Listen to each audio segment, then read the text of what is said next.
to a lot of people, like, as long as whatever you're writing in your song and you recording is coming from a real, genuine place, humans on Earth are gonna relate to it. You know what I'm saying? Like, what do you look for when you going through your email, picking samples? Like, what is like stuff that if you could tell the camera right now, don't send me, just don't send? Like, when it get down to the business, yeah, they could be talented as fuck making samples and they shit fire or whatever, but you get down to getting that shit placed and it come down to do the paperwork and they on that bitch tripping or asking for crazy ass shit or like, who the fuck finna get that? Give us some like mixing tips that you have like when you're doing your post-production. I think the best thing to do is to, hey man, it's your boy Go Grizz. I'm gonna go like Grizz checking in. We with ProducerGrind and I'm with my twins. TB. And Mimi. Let's go, man. And it really bars though, I ain't gonna lie. Y'all want me to get into this catalog, but I mean, shit, I could be here all day if I, say everything. So we just gonna say a few things. Sure. Put It on the Floor by Lotto, Red Ruby the Sleeves, Nicki Minaj, You the Baddest, Future, Pussy and Millions, Drake and 21 Savage, Yeah Glo, Glorilla, Sunday Service, Lotto, Instigator, Little Durk, Turn Myself In, Little Durk, Hot Boy, Nardo Wick, Anxiety, Megan Thee Stallion, Leave Her Alone, Des Dior, and Skilla Baby, and Rob 49. We gonna have to end it there because we will be here all day. You ready to get into it? And we got the Doja and Tizo joint. We just did that. Oh yeah, how can I forget that one? Meg album with UGK. You know what I'm saying? Hey, the work don't stop. That's what I'm saying. We could be here all day. My name ain't Go for no reason now. Okay, so you got you have a few major hits going crazy right now. Mm-hmm. One of them would be, the Yeah Glo record. So like, let's talk about how that record came about. What was the process of putting that together?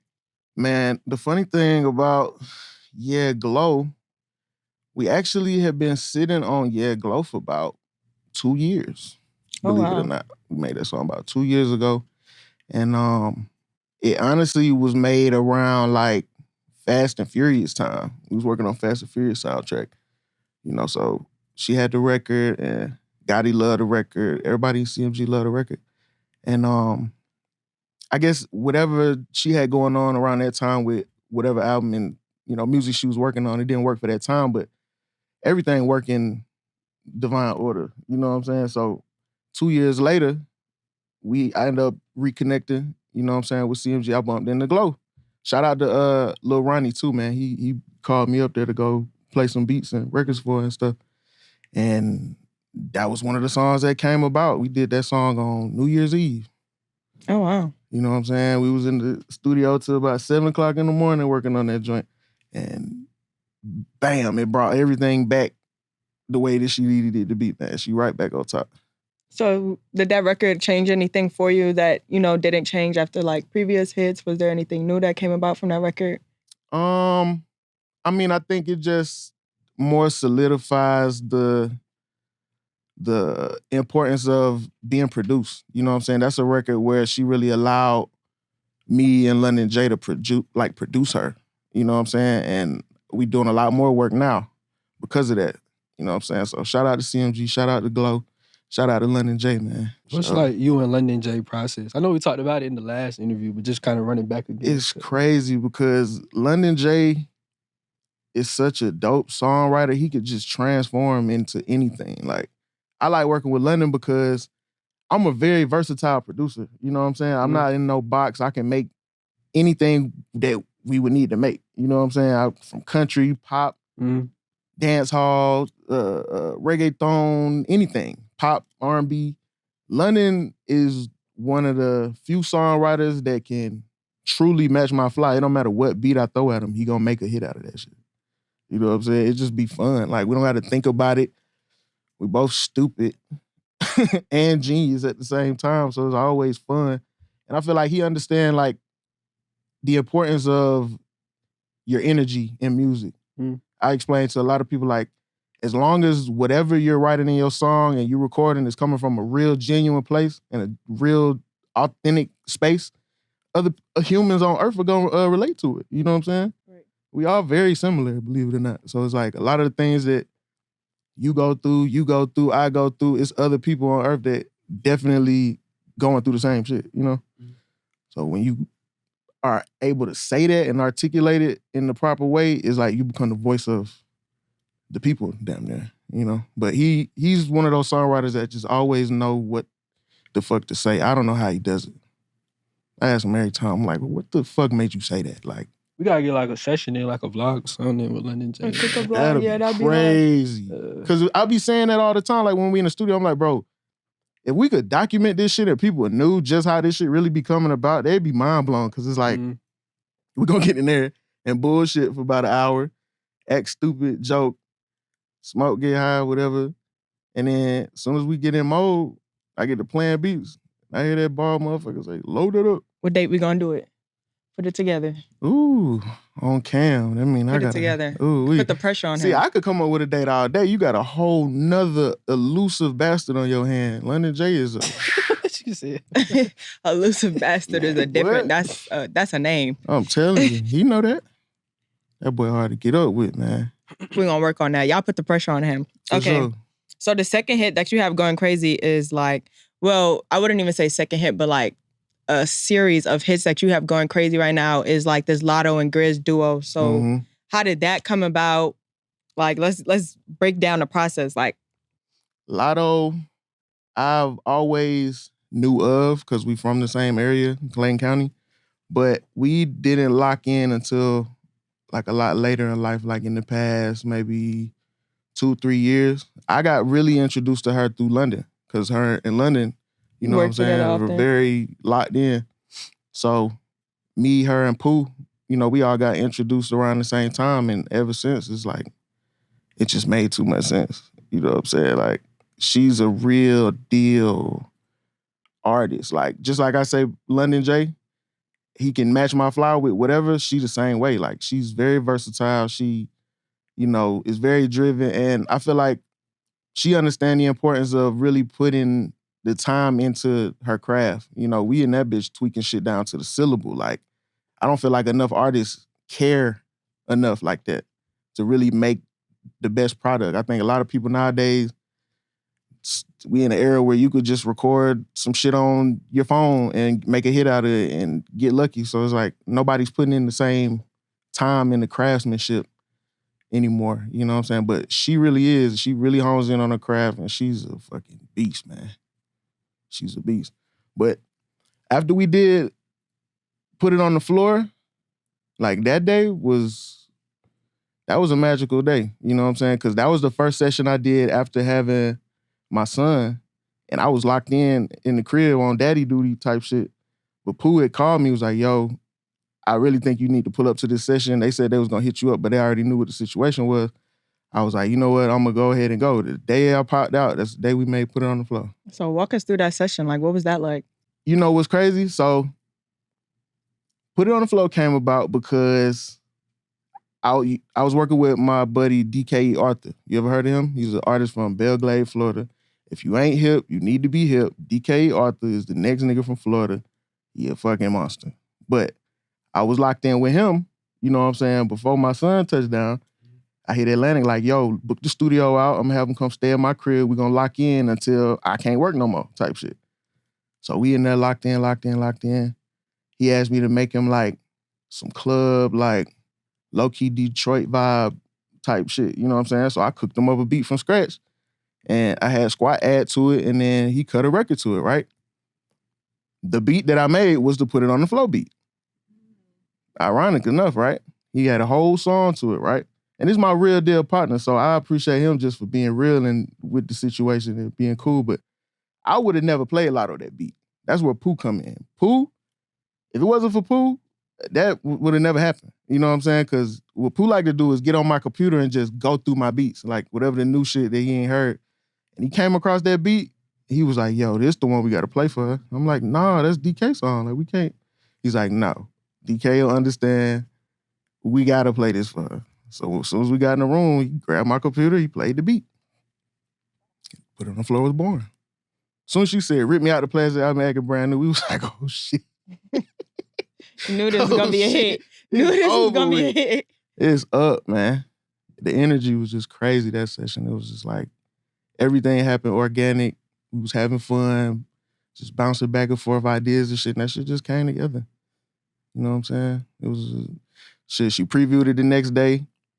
I think 2 weeks after that, she performed it at Coachella, and like another 2 weeks after that, she dropped, and then shit has been up ever since. What you think it is about like the female game that everybody love right now, just as a listener?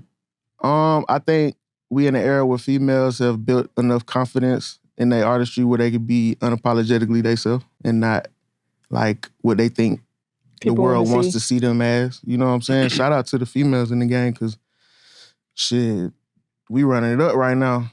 You know what I'm saying? They having their moment because they hard. Like these women is really going hard. Like when women rappers spitting bars that niggas is like, yo, she rapping like a nigga. You know what I'm saying? Like I could ride around and listen to her shit for real. You got it because you appealing to both sides of your fan base. You got male fans and female fans. You're not putting yourself in no box.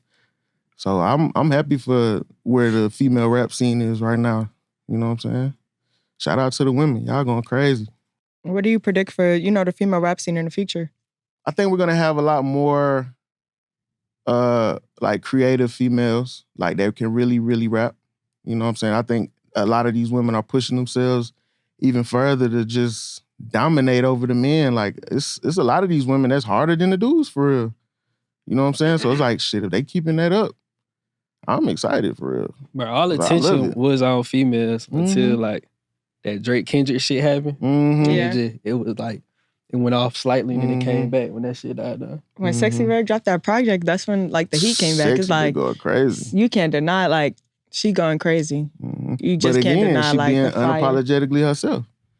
You know what I'm saying? She's saying all the shit that like a lot of women would be expect men too to nice hear. and neat to say out their own mouth because they don't want to look a certain way. Right. She owning it, wearing it on her sleeve. She being vulnerable. Unapologetically herself. Bitch, this who I am. You fuck with me or you don't. I don't give a fuck what you think.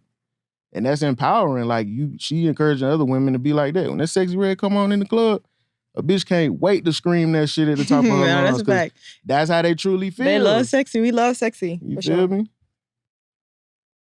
I ain't gonna lie, I be bumping six. You know You said what? Say it louder. I be in the goddamn, I be in the car, hard. nigga. Yeah, them it's bitches hard. be Like hard. men, that's what I'm saying. Even men be listening to Sexy Red. And it's crazy because like I'll get in with like Glo, right? She'll be like, man, I don't want none of them little cute girly ass beats, man. Play me some shit you play for a nigga, man. I'm like, all right, bet. She don't want none of that girly cute shit. She wants some hard shit. And I fuck with it. That shit 5K really kind of brought that underground glow wave shit back. Like, Yeah. Niggas hopping it on that did. shit again. Yeah, Like, no type facts. beat. That's what, and we had that conversation right before we made Yeah Glo. I'm like, when you was making FNF and, a lot of your early hits that got you to where you at right now, what was you thinking about when you was doing it? You wasn't thinking about no streams. You Right. wasn't thinking about no comments. You wasn't thinking about no charts. You wasn't thinking about no radio spins or meeting a quota or recouping or none of that shit that you introduced to now being a big artist. You know what I'm saying? You had the freedom of just being able to go in the booth and have fun and give us an authentic emotion. Like, shit, fuck these niggas. I'm fuck nigga free. Like, you felt that shit. You could feel the energy. You had your girls with you. Y'all all doing ghetto Memphis shit and you embodied it perfectly. And the whole Memphis stand on it because they relate. You feel me? It's real. And that's Came from a real place. That's really the approach that, most new artists should take, like, after they get signed. Because I think that's the problem. Like, a lot of artists, they get signed and they start worrying about all that stuff that you just said. And so they want to change up their sound. They want to change their style. But, like, that's not what people want to hear from you. And like, there's a lot of pressure on these artists, man. It's hard to gauge, and navigate through this shit sometimes when you got so much jumping at you right. 24/7. You know what I'm saying? I can only imagine, especially for the females, like, it requires a lot more upkeep and, bitches be hating out here. So bitch can't wait to find any little thing to say about a bitch. Like, that should be getting on my nerves. It'd be like, look at her armpit fat. It'd be like, nigga, I ain't even looked one time at her armpit. Who the fuck is noticing that shit? Like, you know what I'm saying? And it be getting to a lot of women's head if they let it, because it's like, it's a lot, So it's hard to navigate. It's hard for the men too, because shit, they be on niggas' ass. They can't wait to find something wrong with a nigga and hop on your ass, man. Nah, for real. Down to how you dress. Don't put the wrong shit on. There's a lot of criticism out here in the music industry. Mm-hmm.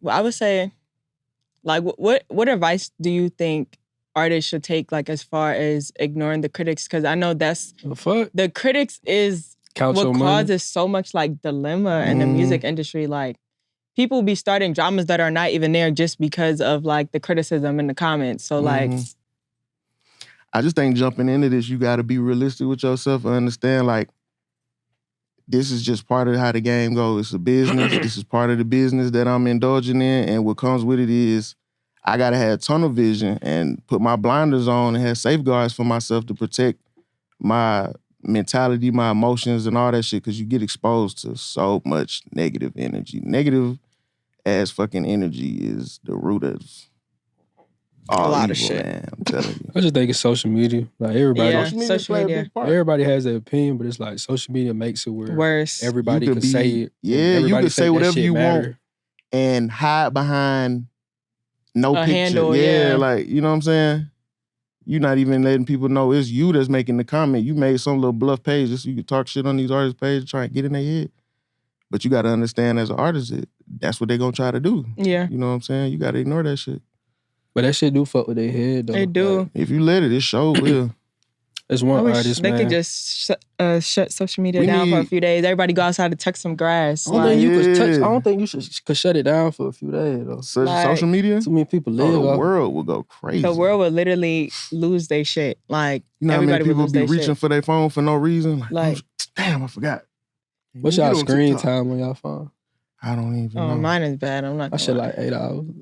Mine is worse than that. Man, it's like, you know what, Instagram tweaking for like a few hours and like you be checking it every 5 seconds and it still be tweaking. You like, oh my God, I gotta like, stop. Damn, I really like low-key addicted to this shit. Yeah, like it just make you realize like, whoa. I don't even put my phone down when I look at someone's story. That shit said like 1 minute ago. I'll be like, yeah, I'm tripping. Oh my God.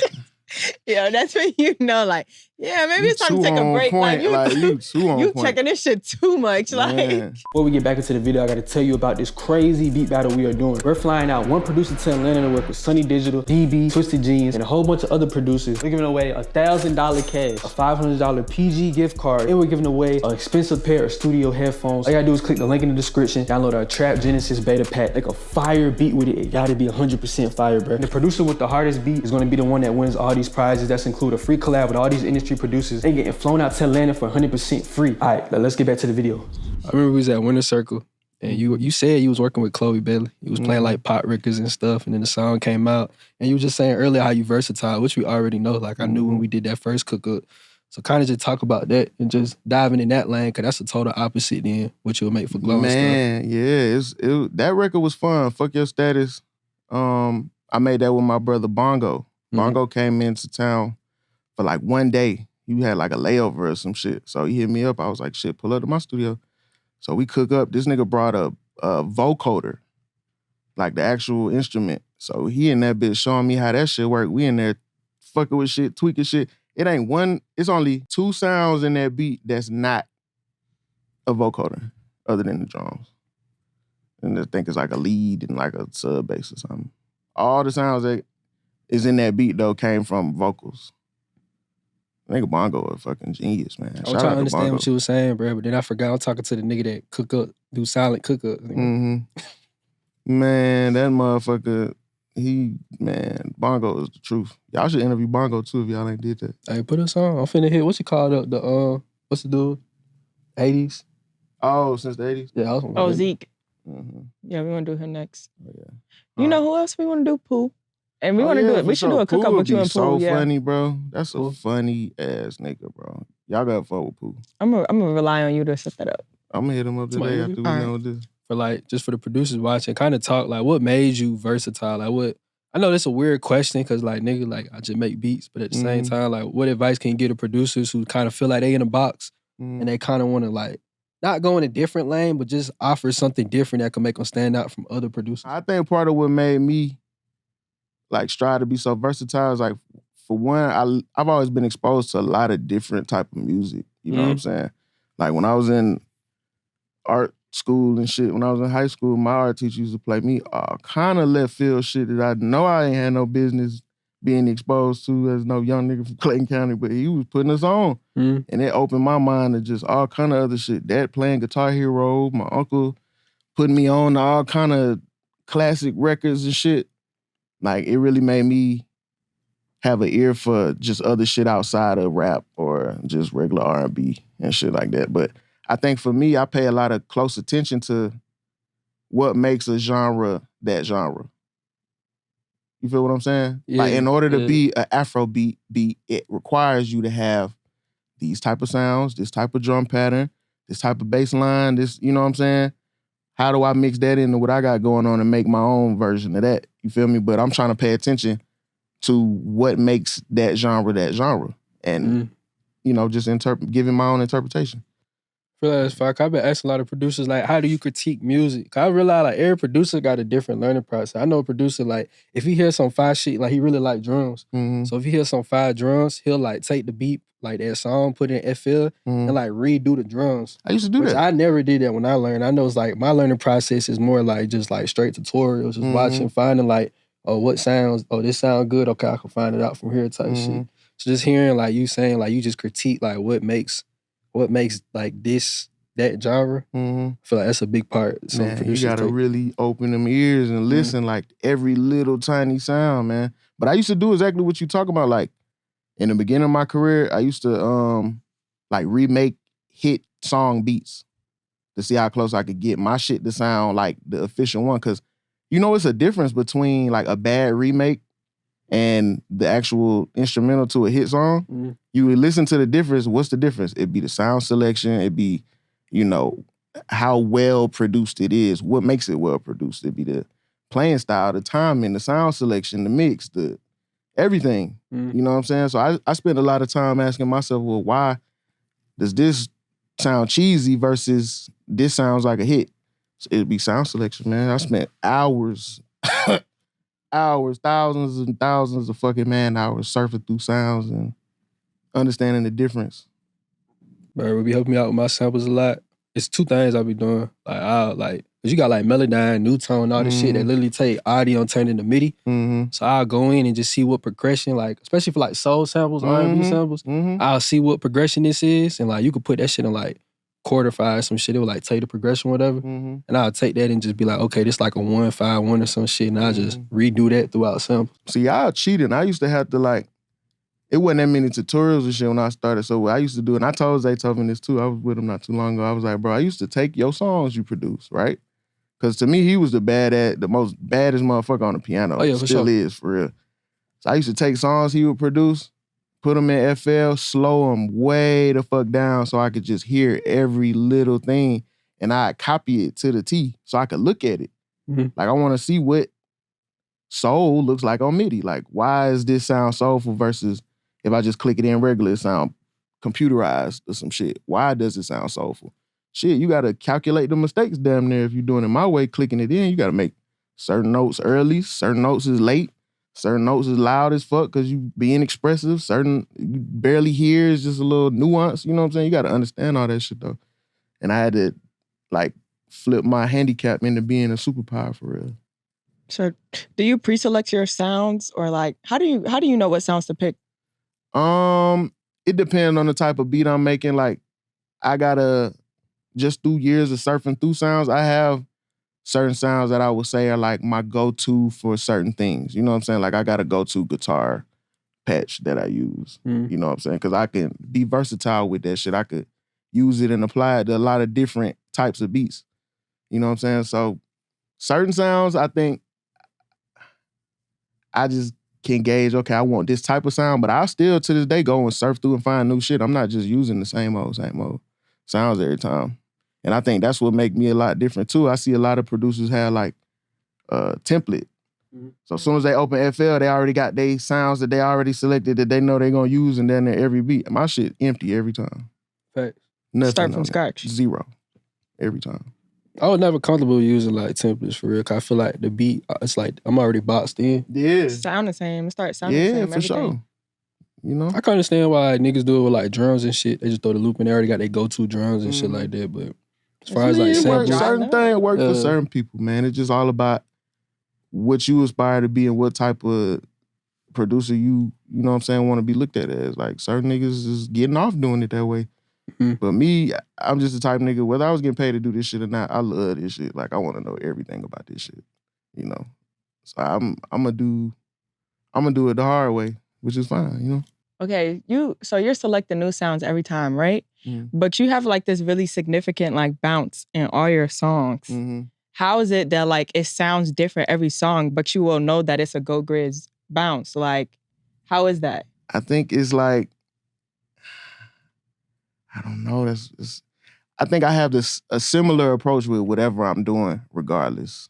You know, I know it's a certain way I'm gonna EQ certain things. It's a certain type of melody that I'm thinking about. I damn near hear music in my head all fucking day. It's damn near the same song every time. I'm just flipping it a million different ways, you know? Like if I sit in the computer right now, y'all just gonna catch whatever part of the song I'm on in my head. You know what I'm saying? Yeah. It's weird. Like, and I get that a lot. Like some people be like, oh, that sound like a Grizz melody, or that sound like a, you know what I'm saying? And at first I didn't even know I had a sound, to be honest. Because I was always doing so much different shit, but apparently I sound like Go Grizz. I ain't gonna lie, man. I want to get into like the day in the life stuff, but since we already kind of on the topic, I do want to talk about these. We gotta find a better name for this shit, man. I call it like nerd questions. He call it the nerd questions. Yeah. But let's get the weed it's out, the nitty man. gritty, the technicals. The technical questions. That's what we're gonna call them, the technicals. Technical questions. Yeah, So we go ahead and start it off with waves.com. You already know. If y'all haven't watched, if you watching the podcast right now, y'all haven't watched Grizzly the Cook Up a while back, y'all could watch that shit 5 years later, bro. This is this the one bank that nigga I ain't gonna say. Y'all gotta go find it yourself, but it's in there. You know what I'm saying? Grizz, he ain't one of them niggas who hides out. He'll just get this shit out, you feel me? Yeah, I can see that shit on ProducerGrind right now. And I cooked up again, like you said, with Waves. I just dropped a loop pack with Waves, man. Shout out to Waves. Shout out to my boy Major 7, man. They showed me a lot of love. And I fuck with the fact that, you know, they giving producers their royalties and all that type of shit. It's not like no royalty-free type situation. And they curate their sounds. It's really fire. But I dropped a loop pack with them. All melodies that I clicked in myself. Soul samples, not samples. Yeah, not soul just, melodies. Yeah, for sure. Talk about that soul sample, like. That's some of my favorite shit to make, to be honest. Like I love, like my approach with shit is I'm not just gonna sit down and just make a beat a lot of times. Most of the time I'm gonna make a piece of music first. Whether that's like some 80s sounding shit, 70s sounding shit, an orchestra piece, a fucking piano ballad, a guitar rock song or something. I'm gonna print that shit out and then I'm gonna treat it as if like, oh, I just stumbled across this dope sample on YouTube or something. I'm about to download it and chop it up. I'm gonna treat it the same way and then give it that same like vibe. You know what I'm saying? The labels be hitting me all the time like, is this an interpolation or what did you sample in this? I'm like, nigga, it's all from scratch. No sample. I think that's where like your music theory comes in. You know, a lot of producers, they don't really study music. They just out here making beats, if that makes sense. You get what I'm saying? But you know a lot about music theory and a lot about like producing versus just making beats. And I think that's also like what makes your sound different. Like, all right, TV steady say I'm not a producer, y'all, but me and Grizz actually have a placement together, right? Oh, God. And when I sat down on the computer... She didn't have to shave me like But she did. But I did. She did. And when we sat down on the computer, like, there's a lot that I learn as I go. You get what I'm saying? So when I sat down on the computer and I'm looking at FL and I'm like, I don't know what the fuck to press. Like alien. Like, Grizz just broke it down for me and gave me like a crash course on like, this is why this makes, like, you get what I'm saying? Like, he broke the sounds to me, like, it made sense to me in a way as a beginner because he has, like, music theory knowledge. You get what I'm saying? What's crazy, though? I think all that shit is just instinctive because, like, I feel like I know music theory. Like, I hear it in my head. I know when some shit is wrong. I know when it's right. I know all kind of different funky chords and all that shit. I don't know the terminology. You know what I'm saying? So if like a music theorist walk in here and they say, yeah, go from the 1 to the 3 to the 5, do a you gonna be like, what the augmented G7 with a I don't know. I don't know that. But you break it down in like layman's term. I know when it sound right. I know when it sound wrong. Right. And I know the thin line between. You know what I'm saying? And I'm just a musical ass dude, but I just don't know the name for everything. I could find the key of a song if I got like the little piano app and shit. I could hit the note and be like, oh yeah, this is such and such. Like I hear it in my head. I just haven't equated that to the correct terminology, you know? Yeah. I remember wasn't my hi-hats out of key? And he was like, this out of key. 808. My 808s was out of key. And he was like, all right, well, this is how it's supposed to be. Like, this is the key it's supposed to be in. And you get what I'm saying? But you walk me through it so I can understand. TV, he just throw me in front of a computer and be like, figure this shit out. Shit, she making shit then up be at like, the point. you're not a producer. I never said, like I never said she's not a producer. I said she part-time producer. All right, so let's talk about... Thank you. Bro, Mimi 5, bro. You know what I'm saying? Shout out to, what's the producer name again? We still working on it, but it might be Producer Mommy. That's the name Grizz gave me, but we gonna work on it. It might stay, it might not. We gonna work on it. Yeah, but, Producer Mommy. You talking about spoiled brat. Cause that's what everybody, that used to be my Instagram name. Like the brat too. That's what TB like brat. He like Producer Mommy. We gonna figure it out, y'all. We gonna figure it out. We gonna work on it. This year. Cooking Mama, bro. I can't get this shit out my head. Right. So back to like technical questions. You gonna skip my question? Oh, I thought you want technical or what you? I got one technical. Because I remember when I interviewed you the first time and we was talking about like how you do post-production on your beats, right? So what is your process for post-production? Like what are your main, what would give us some like mixing tips that you have like when you're doing your post-production? I think the best thing to do is to not overdo it for sure, but just only add things that's gonna complement what's already there. Like if I'm post-producing on a song, like say I made a beat, then I got Lotto to cut to the beat. But now I feel like, okay, now that we got the vocals here, I think in this section, we could juice up the second hook. You know what I'm saying? Add something extra. Or like this second verse, I think we need to add a little lead here, or a guitar solo, or we add a bridge right here. You know what I'm saying? Like, I'm just looking to complete the best like record. You know what I'm saying? It's one thing just making beats and making songs and stuff, but like if you going from the aspect of like actually producing a real like record, and I hate sounding like that because that's some old, record, yo, we got a record. I hate that shit. But if we making like a real song, it's a structural thing to it, you know what I'm saying? So it's like I always go in and post-produce things to help just make it make the most sense ever that we possibly can, you know? I want to go ahead and talk to you about a free pack that you can download. The link is going to be in the description, and it's called the Trap Genesis Beta Pack. This is a free pack that is over 3.5 gigs full of sounds, including melodies, drums, midis, drum loops, all types of stuff. So with that being said, make sure y'all go download that free kit. Now let's get back to the rest of this interview. What's like some VSTs like go to as far as like mixing though? Mixing? Yeah, let's start with mixing first. I don't even go super heavy on mixing shit, man. I throw RC on everything and tweak that shit, EQ shit. I might use Valhalla for certain shit with reverb. If I want to get real freaky with some shit, I might put Portal on some shit. I ain't gonna hold you. I do remember you do be spamming RC20. Yeah. You, bro, what's the Cymatics version of Lotus? I don't know. I ain't even hit, man. Put me down. If there's some more shit out there that's like... I don't want to say the wrong VLT, but Cymatics got RC though, man. A plug-in like that shit. No, it's not, no sponsorship, no sponsorship. That shit fire, shit fire. No sponsorship, y'all.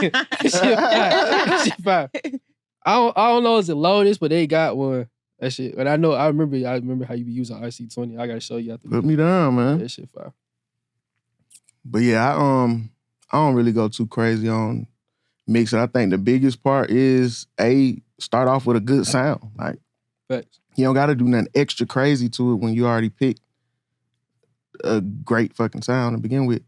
But I like to just go in and take out just frequencies that I don't need. Like if I don't need my piano to be super bass heavy for this song, I'm just take it out, you know?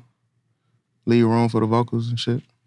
What's like your go-to sounds right now? Yeah, for y'all that watching, go back and watch the last one. We talked about Kontakt banks on the last one. Yeah, Kontakt been still go watch some shits. The GOAT plugin, man. That at Analog Lab. I did the keys. Analog Lab been going crazy with the new what's it called? Augmented man, shits. Them shit's crazy. Snapping, bro. They effects racks is crazy. Like they whole effect plugins is hard. It's all crazy. I fuck with Analog Lab. You get lost in just that one plugin for real. You be fucking with like Analog Lab, like third-party banks? Yeah. I gotta put you on Keon. He got some shit. But he like that. I love the like Mellotron banks and shit. You know too. Waves Crate, like Max Shooter? Bro, they Analog Lab banks is top. For real? Yeah, that shit top. I'll drop it on. You got your laptop? Got it. I'll drop the sounds. Preach, brother. I need some new sounds. It's about time. Man, I was kicking it with my nigga Dun Deal. Bro, Dun got so many fucking sounds. It's overwhelming, bro. I'm like... We gotta do Dun next too. Yes, bro. Please, man. Because, man, I was just with him the other day. He showing me all this shit. He's like, hey, man, you seen this? You seen that? I'm like, what the fuck is this? Then he showed me the new FL update. That's why I asked you earlier about it. Mm-hmm. Bro, they tripping. Like, they crazy. They got, like, their own version of, like, a Kontakt with, like, realistic sounds in it. Like, they got fire-ass stock sounds now. I'm trying to, I gotta get the new FL. I'm telling you, they got their own little version of Splice damn near. Like FL Clouds. Yeah, like, that shit crazy. Really, that stem separator, bro. Stem separator, they tripped out with that shit. I'm like, they damn near read all them fucking forum comments and shit. Trash everything FL. in there. Like, yo, why the fuck y'all don't have this? Why you don't that? They read all that shit. They came with a vengeance, boy. Cause they snapping right now. At that point, they don't even got morals, cause like, when that stem shit dropped, I went on Splice and violated. He said I violated everything. I violated on every symbol. Oh, that God. Shit, yeah, that shit fire. That shit is fire. And it come in handy. Crazy. I wonder how they gonna go up from here. Right. They could chill for a minute now. This new update. For real, I don't gotta put out no 25, none of that. What the hell y'all gonna think of next, man? Any new Kontakt banks? I don't think you could top Swing more though, man. Nah, I'm still stuck in this evolution guitar shit and that swing more shit. Oh, it's some shit called Sway. You heard of that? Think so. That shit hard. I don't know. I don't think so. Sway is hard. Tapes is hard. Tapes fire. That shit fire. Talking about that, like the green shit, you can put little one shots in there. Yeah, tapes fire. Tapes is hard. You fucking with Spitfire Audio Lab? Spitfire. Like they got their own plugins now. That shit. Oh, that like standalone shit? Yeah, standalone shit. Nah, I ain't hip. I'll be fucking with their Kontakt banks though. Yeah, they Kontakt banks fire. That shit sound heavy, like realistic. They got their own banks. One called, I think it's like Tape something. It's like vintage tape shit. They got Yo, what's the name of that fucking plugin? It's like for like trumpet, saxophones, and shit like that, but it got an expression knob. You know what I'm talking about? I forget the name of that shit. I think it's Spitfire Audio. I don't think so. It's something, bro. I'm gonna ask my boy Bravo. He showed it. No, it wasn't Bravo. It was who showed me that? You fuck with strings? Strings? Yeah. That's the name of it? I was saying, do you fuck with strings? Like soul strings? Spitfire Audio got one called Heirloom. I think I fucked the name up, but it's like Heirloom? Yeah, some shit like that. Need it. Cause that's the bag I be It's in. really I love making like the best string. It's the best 70s like string. shit. Yeah. All that. What you called it again? Heirloom. Hermes. Looking at no, bro. Heirloom. Hey, bro. I'm gonna put you down. Where the camera? Right. Where the camera at? All right, let's get away from I the am technical. what I am. He said I am what I am. Talk about where the camera let's step away from the technicals for a second, right? First step away. What else you got? Hey, bro. I don't know if y'all niggas name All You Need or AYN, but you heard of them? It's like AYN sounds. Like they got Kid Soul shit. I gotta put you on, bro. They like that? I think personally, they like the top 5 soul companies. That me personally. No sponsorship. Like there's no pay advertising. Swear to God. I think they like that. I think they top 5. I'm gonna play. I think I be seeing some of that shit on Instagram. Like, you know, like Sample making like XY nothing. Yeah. I fuck with XY. That's his shit. Oh wow. Oh, I fuck with XY. Okay. XY cold. Nah, I know who that is. Why is Tommy he laughing? Parker, though. That's a bad boy, man. He gonna be on the show soon, y'all. Both of them, man. Bro, Tommy Parker is such a sicko, bro. I don't know how you do it. The nigga sing like Michael Jackson, man. And he play all these instruments and be tweaking that shit in Logic and Free. I don't know what he does, man. I wish I could. What's some underrated like sample makers you fuck with that you feel like people don't know of, but you should shout them out right now? Well, Tommy Parker, XY, my boy Figures. It was some guitar dude you was Jambo. playing. You ever work with Evergreen? I don't believe so. I don't know. You gotta get him on. You gotta work with Evergreen. He's hard. I ain't gonna lie. Yeah. I'm trying to think who else. Yeah, Jambo, Figures, Tommy. I fuck with XY. Joe Figures made it. Yeah, he hard.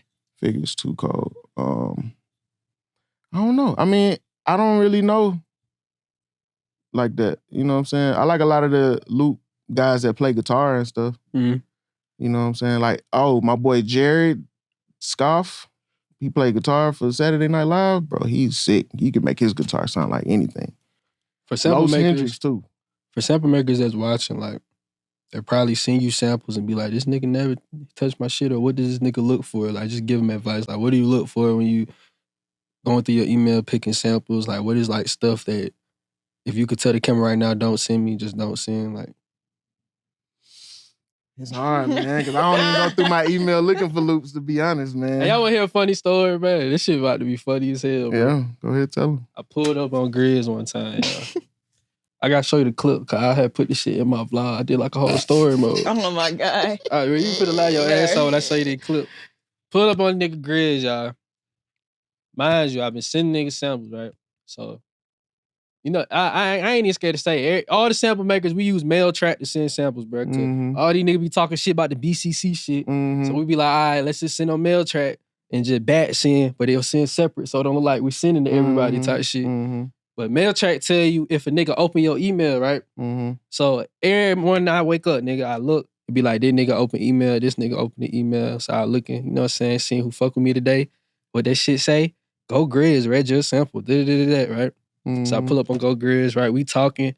I'm sitting here like a fucking, like I was so excited. I'm sitting here like, okay. I said, yeah, so like you be getting my sample, like what you be cooking up with?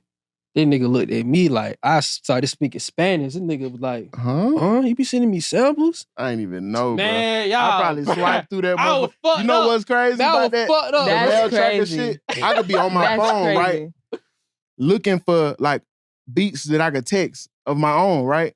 And you just swipe. So you might end up opening an email But you're not that even, you never even nigga, intended on opening and shit just from swiping. I went home don't to test that knowing. shit. I went home to, nigga, when I got home, I was on Discord with a whole bunch of producers. I said, I just sent y'all shit. Did y'all get the samples or whatever? They was like, yeah. Another nigga said, I called, I said, yo, did you just open an email with some samples I sent? He was like, hell nah. Bro, I was done. I was cooked. I said, nah, some ain't. Bro, I really want to sue mail track. Well, y'all some lying ass, conniving that nigga, $40 every 3 months. No, nigga. No, bro. $40? Every 3 months, bro. Damn, I didn't know they were texting. That's lazy crazy. as hell. You could really just send them emails yourself. That's lazy as If hell. you send it to $40 hundreds every 3 months. I'd rather you text me, I text though. it now, though. I just text niggas the loops and shit. You text it to me. That was definitely way better off. That was definitely a funny moment, bro. Like, I feel like sample makers could relate to that shit. Bro. Yeah, for sure. But I damn sure, like, it'd be hard because I get flooded in my email. I don't even know how a lot of these people be getting my email. I need to figure out if that shit just online somewhere or something, but... They gotta be. I'm about to stay in Google my Go Grizz email. Oh, God. They stay in my email, sending loops. Stay in my DM. Yo, bro, you got an email I can send loops to?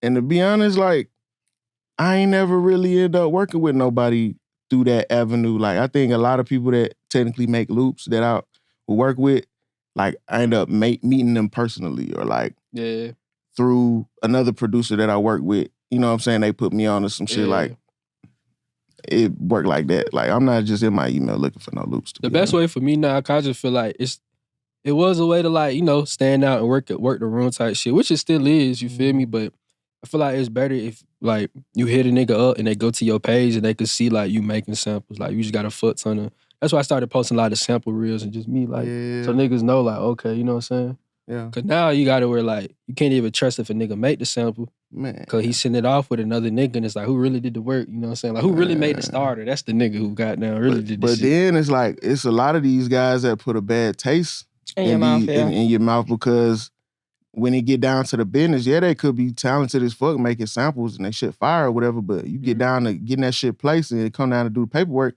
and they on that bitch tripping or asking for crazy ass shit or the splits be crazy. And like, like, first beat ever. That's what I'm saying. We want 70,000. Like, who the fuck finna get that? Like, who the fuck are you? Exactly.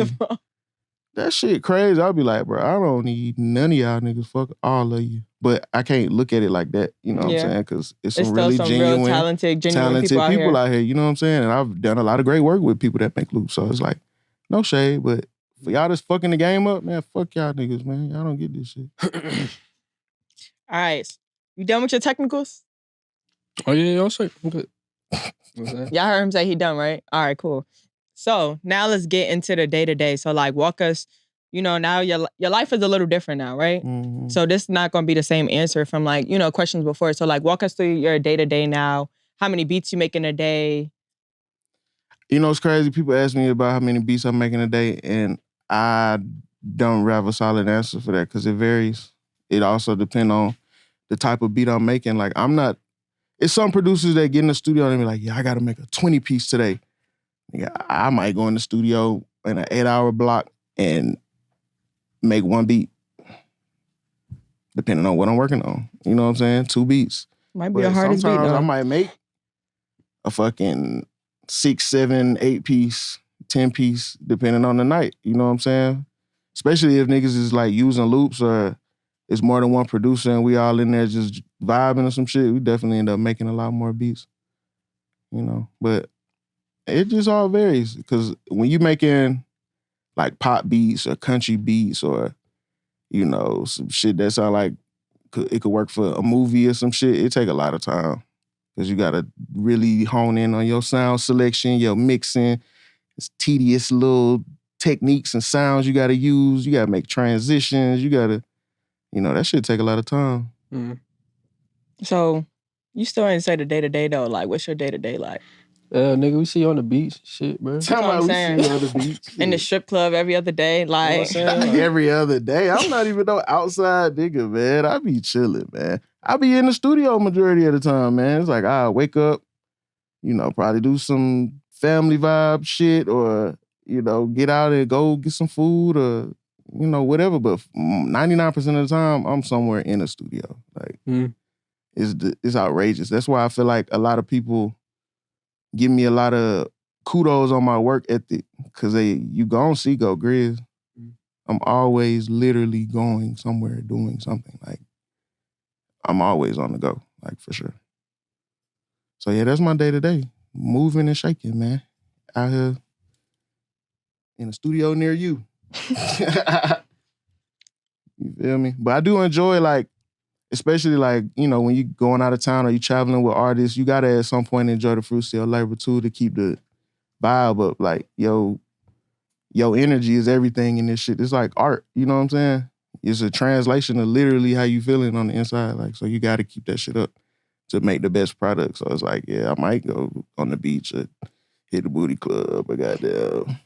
Yeah, you do got to keep your vibe up to keep you from, beat block and stuff and all that. Man, beat block, you got to know how to get around that shit too. How you get around it though? For me nowadays, when I get in beat block mode, I've made enough beats where like I might go a week or two without making nothing new for real. Or I might make 1 or 2 beats in that whole 2-week span. But you know what I'm doing? I'm making songs. Helping write songs, getting in with artists, getting in with songwriters. You know what I'm saying? So it's like, okay, I'm feeling a little weak right now in this moment, in this area, but I'm gonna turn it around and you know what I'm saying? Take this energy and put it into something else, and then you get re-inspired. Because I enjoy the songwriting process. Like, I've been getting a lot into that, over the years, just like really penning songs. Like, I might not always go in the booth and lay a whole reference or some shit, but I'm definitely in the booth making melody tracks. And whatever writer I'm with, we hashing it out, literally word for word, writing that shit ourselves. Like, I'm really a part of that shit now. So it's like, I've been enjoying that, you know what I'm saying? Sometimes I might even go in and help write songs that ain't even on my beat, you know what I'm saying? It's just a whole nother way to look at it and a whole nother avenue. You done learned a whole new hobby that you got. You know what I'm saying? Not hobby. Vocal not producing, because that's nigga. A career, but Oh God. Whole new skill. A vocal sample pick.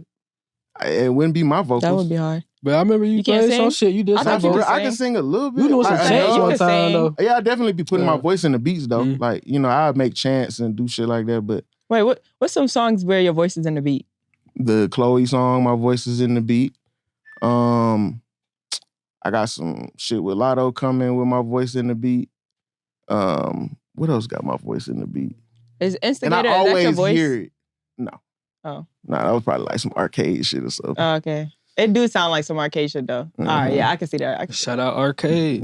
But I applaud talented vocalists and shit, but I always have great ideas because like in my head, I could sing, I could play every instrument. I could, like in my head, I'm a bad boy, dog. I feel that, because in the shower, Beyonce got nothing on me. You feel me? In my Telling head, you. I'm cold, but it's like, I can think like a real musician that sit down and play something. I can think like a real vocalist that's really in the booth.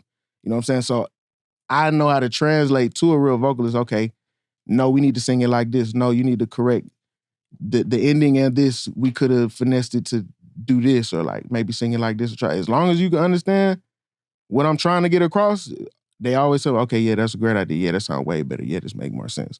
You know what I'm saying? Because I got the ear for it. Am I the greatest vocalist? Fuck no. I wish. If I could sing, I wouldn't shut my fat ass up. Y'all be sick of me. Bruh. I'd be in this bitch. Rod waving, boy. Yo, chill out. Tell you. Bruh. I'm telling ya. You look like you got another question. What is it? No, I was trying to think of a question, like the last question to wrap it That's up. what I'm trying to think of too. Like, this was such a good interview. Like, I don't even know which question I asked last. Like, it got to be something fire to end this off. Does it have to end? Face No, this was a really good interview. Make sure y'all stay tuned for the cook up too, because we're going to do that next. Mm-hmm. That's where y'all get to see all the sauce, take y'all tips down, you know what I'm saying? Class started, you feel me? That's what I call it. I got a question for y'all, right? Okay. What do y'all feel like is the next phase for Producer Grind? Because think about it. I feel like y'all are doing a really good service to the producer community, which I feel like it isn't enough light shed on the producer community because we play kind of like a background role where like we're super important to like the people that everybody else think is important. You know what I'm saying?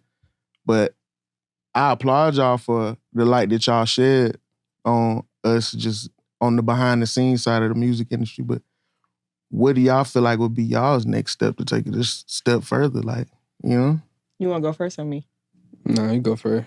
For me, I don't know. I want ProducerGrind to do so much. Like, you know, I'm always the one with hella ideas. Like, so I definitely want to continue to shine a light on the people behind the scenes in the music industry. So that's branching out. As far as like producers, event producers, managers, like the executives. Like, I want to get all the people behind the scenes that you never see on the cameras, you know? I want us to start doing events for producers where, you know, a lot of people are doing events nowadays and they making it about money. So when I started doing events, like to me, it was more about the experience. Like I just want people to leave with a good experience. So I definitely want to create like those experiences for producers, like through ProducerGrind. So bigger events, you know, stuff like that. What about you, TB? Really like a couple things, but for one, the events for sure. Only because I know I was a part of events before I would ProducerGrind when I was just like a, you know, just a fan of the content and, you know, paying for my VIP ticket and being there. And I just remember like a nigga being from like, at the time living in Virginia, being in the country and not having anything around you. It was just a real good experience. I was like 17 at the time. So like, it was like one of those like, oh shit, like I never been here before, like fanned out moments, you feel me? And I know as producers, like just going to events and just having a whole bunch of producers come up to you at every event as they do y'all, it's like, they not really in this world that we in. That's the industry, you feel me? And I don't know, it's just something about that moment. I just fuck with creating that vibe, you feel me? And I feel like that's what even made me like, me and Mimi linked up, because when she did those Unbeatable events, I was like, damn, this shit really hard, you feel me? It's really hard. She doing a thing. Just to bring that to ProducerGrind, I'm really excited for that. But as far as like PG as a whole, I think it's time to expand, man. Like, I really think we did what we needed to do in the hip-hop field for producers. And it's still some big guys, Mike Will, Weezy, Tay Keith, you feel me? We coming for y'all. TM. We on the way, you feel me? But I feel like it's time to branch out, because at the end of the day, we're not trap grind, we ProducerGrind. So it's time to branch out to those other producers, EDM, pop, R&B, like let's get to London, you know what I'm saying? Country producers. It's time to expand, man. So that's what I'm really excited for, you feel me? But that really it, though. I fuck with we that. got a lot on the way coming, so. I think y'all should do like 24 hours with such and such, or... Oh, we actually already have that plan. That's fire. Yeah. And then I think eventually y'all should get into like docuseries. That would be fun. That would be hard. You know what I'm saying? That'll be dope as fuck just for the platform. Like, cause y'all already doing, you know, interviews and stuff like that. It's just in a docuseries way of filming it. I think you can push specific stories of specific producers or writers just even further. You know what I'm saying? Yeah. Because as a docuseries, you could provide like niggas real backstories, kid pictures of them early in music. Like, you know what I'm saying? I mean, I found a picture of me in band in middle school or somewhere. Like, you know, just to help push the narrative even further and just shed even more light on people's stories and their journeys and this shit. Cause man, people wouldn't fucking believe what it take to do this shit. Like man. to come from where y'all come from to make it so big. Oh my God, niggas wouldn't think. Cause I think some people do need to like see that to feel that motivation. Like sometimes you need to see some shit like the Kanye West documentary. I'll never forget how I felt after like watching that. You get what I'm saying? Quincy Jones documentary. That shit inspired me a lot. And it's like you never, outside looking in, if you're not in the industry, you would never believe this is how this shit actually go. Right. You know what I'm saying? Like people would think, oh, it happened overnight, or oh, you got a song with 1 million views on YouTube. You got $1 million. Nigga, no. It's a process. I remember having grind, songs on the radio, tens of million views on YouTube early in my career. I'm talking about broke as fuck, right around in my mama's car. Trying to figure it out. They playing my shit on the radio. No, bro, it's crazy. Because that's how it works. You know what I'm saying? If you're not aware of it, nigga, if you got a hit song today, you ain't gonna see no money from that shit for about 9 months, 3 quarters for that shit to start generating. If you don't know that, you would automatically assume, oh, you got a hit song, you rich. Oh, you know what I'm saying? Nigga, hell nah, boy. It took a long ass time to get rich, man. You gotta keep it going though. You gotta just stick it to it. Feel me? You gotta be relentless in this shit, man. When nobody else believe that shit, don't give a fuck about your mama, daddy, cousin, auntie, uncle, all that shit. They not designed to understand because they not you and they not in your field. Exactly. So you can only take that shit for a certain level of value, you feel me? When you know in your head, this what I'm supposed to be doing and this how I'm gonna do it. You know what I'm saying? I ain't never had no job, never went to college, none of that shit. Had plans on it, but shit, this shit, as soon as I got into this shit, I'm like, oh, I could really make some shit shake with this shit. Fuck it, this plan A, I'm sticking to it. And thank God I did. I'm proud of you, Andre, for real. Man, my dog, I appreciate that, man. I'm proud of you too, I'm man. I'm proud I don't know why I just did that. Oh, God, we need a handshake. I don't know why I did that. All that shit. So, with that being said, y'all, that's another episode of the podcast. Feel me? We got like 10 more of these to do today, y'all. You feel me? Just another day. Dragging it. Just another day at ProducerGrind, face ass. So if you see him in the same outfit, he ain't musty or nothing. You know what I'm saying? One day. Did it all the same day. Multitasking. You know what I'm saying? You dig? The song. Oh, That's how we ended it. What's the song? What is the song that describes my life? Thank you. That's such a hard question. We're going to sit here for 30 minutes in silence till I think. And then I'm like, oh, I got it. It was... TB, help him out. What's yours? Let's see. And Mimi hit Metro with that motherfucker. What's your favorite movie shit? That nigga brain over. I'm not gonna lie, his brain definitely overloaded. I don't know what it is about these icebreakers. They be having people sitting there for a minute like, damn. That's a hard one though, bro. You know how many songs it is? You know how my life is? Okay, what about for this moment then? Like, it's a song describing your life right now in this moment. Mine is Sexiest Nigga Alive by Charlie. That's me right now. That's your vibe? Yeah. It's giving like MVP, like championship season. Like, that's what that song gives me. Mine is like the soundtrack to like your favorite Tubi movie. Favorite Tubi? I never even watched a Tubi movie. You sleep. They be having that shit. Not tap in. Tap in, man. Shout out to Let me Tubi. find out. Y'all sponsored by Tubi? No sponsor, no paid sponsors. Shit, y'all looking for a sponsorship. You feel me? Come fuck with us, Tubi. We fuck with y'all. Nah, but I don't know, man. It'd probably be like... Let me narrow it down. All right, use a song that you produced to describe your life right now. I'm gonna go like Grizz. Okay. All right, there we go. That's a bar. There we go. It's a bar, but it close enough. Close enough. But that's a wrap, y'all. You know what I'm saying? Shout out to the segment, Icebreakers, really critical thinking, you know what I'm saying? Gotta get the brain pumping, you know? Put it on the floor.